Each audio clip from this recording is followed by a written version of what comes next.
beautiful people. Welcome back. If you're new, welcome. My name is Georgia. So in this video, we're just going to do a quick update on some things that are going on behind the scenes with Love and Marriage Huntsville.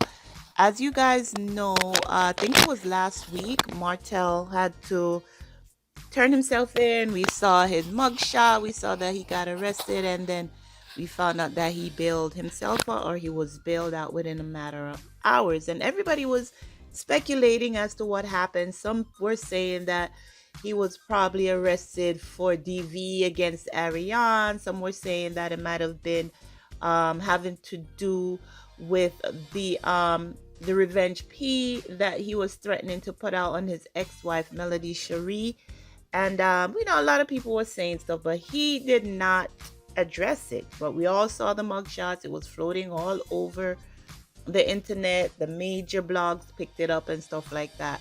Well, this past Friday, I believe it was Friday or Saturday, we see the famous YouTuber blogger Tasha K saying how Martell came in and he did an interview with her, and we need to go over to her platform, and join her platform and sign up for the $12.99 fee, and so we could see the information that he brought, because he has receipts and he was telling it all and stuff like that. So again, a lot of people thought it was just a deflection of what was possibly going to happen, because on Sunday, the 21st of January, as you know, Carlos did his live podcast in Huntsville, and it was a sold out event, and his guest was Melody Shari. So everyone was saying that he was trying to take the spotlight off Melody and putting it on himself. But of course, the Melo meters and all of Mel supporters were like, no, we're not going to go listen to Tasha's interview with Martell or watch that. We're going to go over here and support Melody.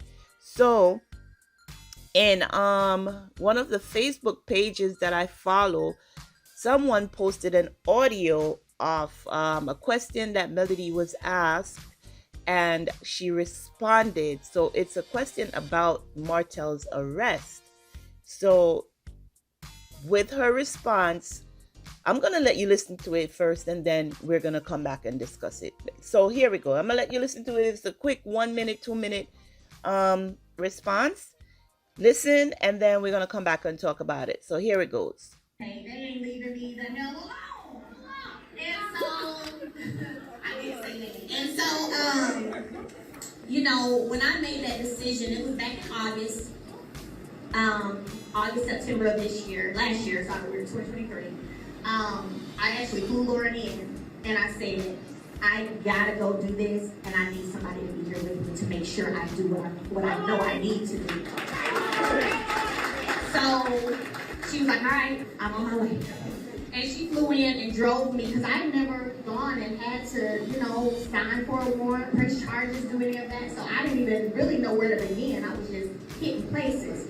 She drove me to those places, gave, the strength of her, my mom, my team. They knew what I was doing in the moment. And when the magistrate said, when I showed him the evidence, and he was like, do you want a warrant? I said, yes, I do. He said, I don't know how to go get your warrant. That was August. Somebody said should have did it for both of them. But let me tell you why that part for that doesn't work for both parties, because it's based on legally wise is another piece, but the lawsuit wise is another piece. The warrant, the direct piece has to come from exactly from that person. So the source, right? And so after that, when I filed it and said sign it, and it was signed, I'll be honest with y'all, my attorney said to me, hey, listen, you know his address. All we got to do is get a PI, make the call, and tell him when he's home, they go pick him up. Me being me, I said I believe in divine timing. I'm not doing all of that. Now, I've done my step, I'm going to let God do the other one whenever he says so. So, I sat around all those months, wondering, I know it's out there though, but they flying and stuff, but I don't know, but it's out there. And lo and behold, Carlos, after talking to you, show you.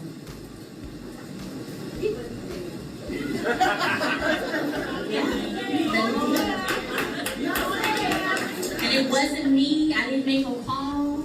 You know, if you have a warrant and you go to certain places trying to get certain things, that pops up. And that's what happened. So there you have it, folks. Melody cleared up the reason why Martell was arrested last week or the week before. So she tells us that because of the revenge P or the threat of revenge P and stuff, that she didn't know how to handle it. So she called her best friend Lauren, and Lauren and her mom went into the police station, showed them what was happening with the text message and stuff like that. And I guess the video or pictures that he sent her that he was threatening to put out on there and trying to defame her. If you don't know the backstory to that, the plan was to get Ariane to pretend to be a guy, open a fake Instagram account, and then release that information about Mel, saying that Mel was with another person, another man, while she was married to Martell, while all along the video or pictures came from Martell's phone. So Ariane, you know, even though that's his mistress, I guess she felt a way about it, and she decided not to do it. And she went and told another blogger about what was supposed to happen, and that blogger released that information. And so they were caught and stuff like that. So Mel, you know, finally had enough, because she was telling Martell, leave her alone, leave her alone. She finally had enough. She's like, you know what? I'm going to move forward with this. Even though he's my dad, he's my children's father, you know, that's still wrong. No matter who it is, you're not supposed to do something. That's just disgusting all around. You don't do something like that to another person at all. So with that, she said her friend Lauren, she flew her friend in, and they went through the process. She said her attorney told her, you know, we know where he lives, so we can just go get a private eye to watch him and see when he reach home, we can just go pick him up. The police can just go pick him up. So she was like, no, don't do that. You know, she believes in divine intervention. You know, she has those t-shirts that says, God said go, and God bless you on your journey, and all of that apparel that she's selling. She says she believes in divine intervention, and it so happened that's what worked out. She did this in August of 2022, and it was early January, no, 2023, sorry, August of 2023, and it was in early January of 2024 that he turned himself in, because she said when you have a warrant out for your arrest, you can't move as freely as you want to. You can't do certain business and, you know, do certain things and stuff like that. So I guess he was trying to do some business or whatever. Maybe he's trying to renew his driver's license or do something, whatever. But it was brought to his attention that this warrant is out here for your arrest and you need to answer to it.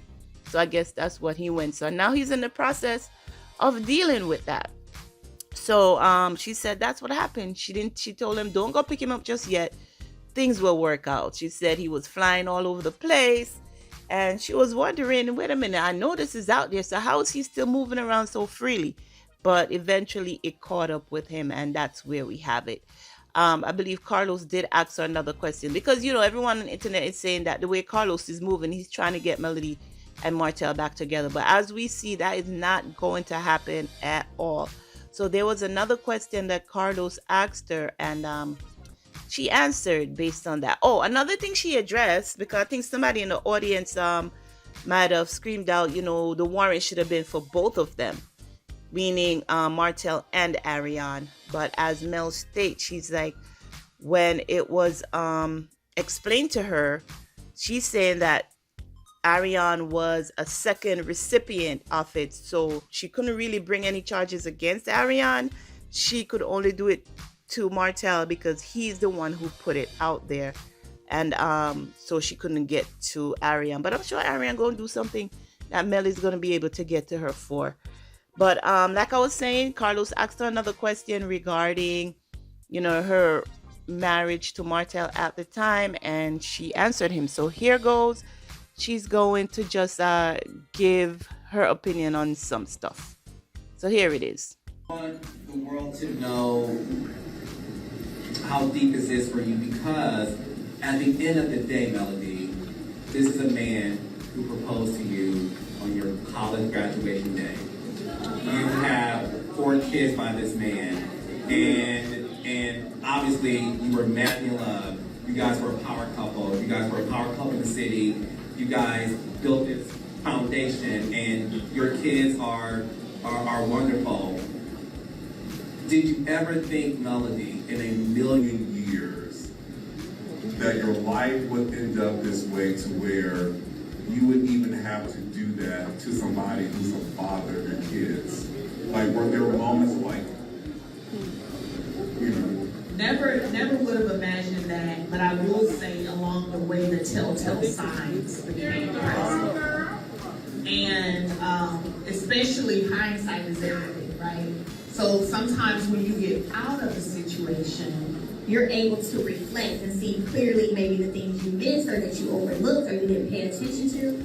And so when I look back at it now and see how he handled other situations with other people, the lack of maturity, you know, just the inability to just be a full-blown man, you know, where it's like, you know what, we didn't work out, but you know what, I'm gonna leave her alone because I messed up. It is what it is, right? Let me just leave her alone. I never thought that I would be wishing that I had my children by somebody else, and that's where I am. And I shared that, you know, with my family, like, dang, like, why I ain't have these kids with somebody else? Because it just keeps going, it's just going, and it's just going. And it's like, when is enough enough, and when do we stop funding the madness? That's the other piece of it. Like, when do we stop funding the madness? When is, you know, I'm doing this interview with you, Carlos, but I'm gonna keep it a buck. I don't remember the last time I sat down and even did an interview. Like, real talk. So I film for the show, but I'm not out here thinking of ways to degrade people and come at people and everybody interview me so I can talk down about everybody. I ain't on that kind of time. Like, life is too short. Life is too short. I got too much in my purpose to be focusing on that's not my focus. So when I have this person that continuously attacks, it becomes a lot. And I don't know if you know that, but fortunately this network, I have my own therapist. She's here tonight in the audience. Dominique is somewhere here, but OWN gives us therapists as well. And so I've had conversations with them too, you know, about where I am and how I'm feeling. I will say this, one thing that you did do is anytime I had a scene, you made sure security was there. So I appreciate you. Yeah, the thing is this, I always want to make sure that anybody who's associated with the kingdom feels safe. And that feels and looks differently for every person, right? And that's the reason. So there you go, guys. That was just a couple of snippets from the live podcast that Melody did with Carlos in Huntsville, Alabama on January 21st. And I'm sure there's more to it, and I'm sure we'll hear about it later on. But they're saying that they're going to do more. Or Carlos is going to do more, I think. He's going to stop in different cities and interview different people. But that's what we have from Melody. So we found out exactly why Martell had a mugshot last week and what it was for. So as I get more information, guys, I will bring it to you. But as of now, this is it. That's what's going on with behind the scenes with some of the castmates from Love and Marriage Huntsville. If you're interested in more entertainment news, celebrity news, make sure that you subscribe to this channel, because I will bring it to you guys as soon as I get it. Thanks again for watching. Make sure that you thumbs up this video, subscribe to the channel, and until next time, be sure to take care of yourselves and your families. Bye-bye.